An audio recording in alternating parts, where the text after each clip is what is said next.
I'm going to read you guys this exact text that I sent to my mom. And she was like, oh my God, Abbott, I'm calling my shot right now that this is exactly what's going on.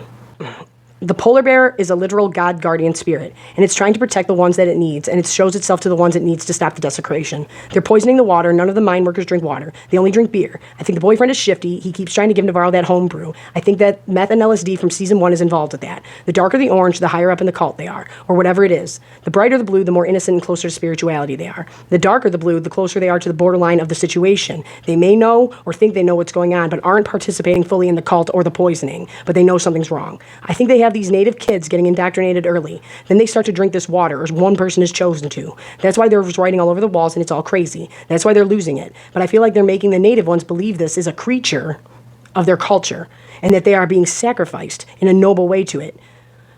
But really, it's just not any of that, like the village, and it's fake, and they're sacrificing these kids for the mega elite rich like Tuttle and his gang. But they think it's something good. But the natives see it as something good. They see it as something as a noble way to go out to this creature for their culture, but it's really not. If you look at Leah's room, it's bright blue on the bottom, dark blue on the top. The darker the blue, the closer you're getting to the situation and the group. Her sneaky girlfriend is in all orange, getting her closer into the cult. Every time she's with her, she's wearing more and more orange. She's also obsessed with Leah getting those tattoos from her native tribe. Why is she so into that? Because she knows she needs to get a native into that to get rid of her to hurt. Her girlfriend's a whitey. They're not the ones getting sacrificed.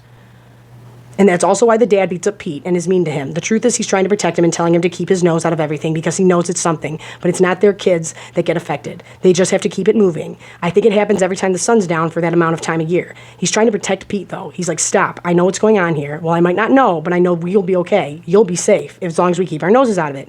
And it's exactly why that white girlfriend is luring Leah away and getting her more involved in the cult. Because that girl is safe, too. Because they make these native people believe this is a part of their culture. It's some type of creature to be honored. A car crash did not kill her son, husband, or that is Leah's dad. What if she just came up on the car and they were dead in there? She would know if she was a cop. And we haven't seen the full thing yet. We've only seen a flashback. Maybe the wreck was staged, and that is why Jodie Foster knows there's something wrong here. The town killed her. She's trying to protect those other girls. She's doing the same thing to Leah by saying she dislikes their culture, but the truth is she's native and is afraid she's going to get sacrificed. So she's playing it off like she doesn't like it, but the fact of the matter is she does, and that's also why she's got Navarro put on troopers and acts like a jerk around her. But the truth is she knows how she is, and she doesn't want her getting killed either, and that's why she feels responsible to stay in Alaska. Her son wears bright blue. I think he was sacrificed. It's almost as blue as Navarro's uniform. The sister has bright blue hair. Navarro wears a brighter blue from her uniform than the other officers. Does that make sense?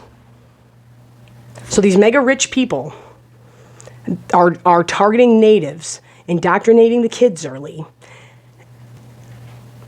and they're sacrificing. They think that it's something in their culture. They have them believing that, but it's not. It's not. It's for Tuttle and the mega rich, and there's some type of sacrificial thing going on, or to try and bring this, whatever they think, to life maybe, but I don't think any of that is true. I think they want us thinking it's a spiritual thing, but the truth is, no, it's these weird satanic crazies, and I think I got it.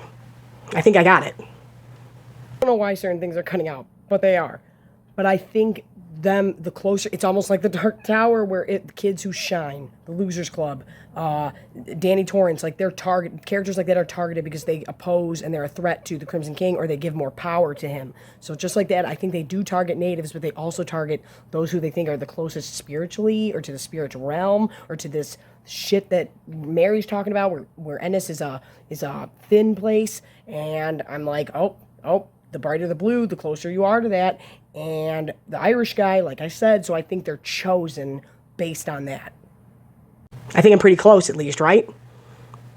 Does this all make sense? I'm Abby with MotorCityNerds. Like, share, comment, subscribe. Tell me if I'm right or wrong. Tell me if you think I'm on the right path. Because I think I am, and my mom was like, there's nothing that has to do with orange and blue. And I'm like, yes, there does. And the darker the orange, the worse they are, or the higher up they are. And they're targeting these native people, and they're specifically targeting these native kids. And if Annie K was involved in it, she might have thought her death meant something. And what if you're not the one chosen, but you're still in it? Why wouldn't that wife be in it? She might look at Darwin getting sacrificed as a good thing. I don't know, but there's something up with the water. There's something up with the boyfriend. There's something up with all of it. And yeah, I think Rust Cole's dad is the least shocking of all of it. Abby here in the dark.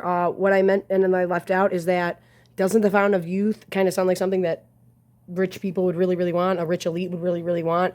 Think of House of the Scorpion with the cloning. Think about Westworld. That sounds like something the elite would want. So like I said, I think they want us going supernatural, this and that, but I think that's how they're getting the native kids into this group. But yeah, tell me that isn't something the mega elite would want, is some living forever BS.